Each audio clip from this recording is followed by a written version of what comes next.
What's one time you dodged a major bullet? When I was a young woman of about 18, in the throes of a deep depression, I found myself completely alone in a big city far from home.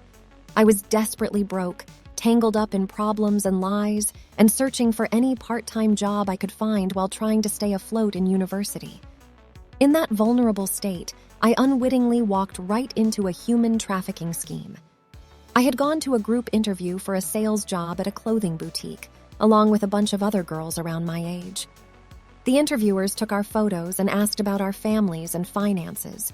It seemed odd, but I was too desperate to notice the red flags.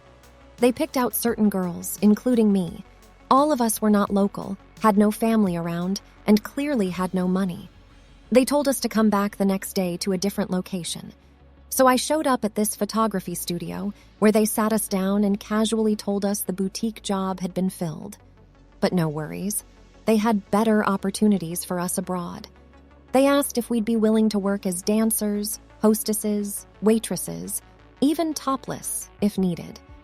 According to them, after a short training period here, they'd send us off to Tokyo or Seoul for a couple weeks so we could earn enough cash to live on for months. All they needed was our phone numbers so they could arrange the details. Oh, and our passports for visas. I didn't have a cell phone. I just couldn't afford one. They gave me a number to call on a card.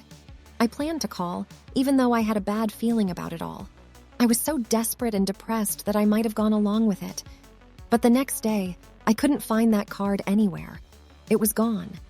And a short time later, I saw the news. Those girls from the interview, the ones I remembered, had all vanished. Suspected human trafficking.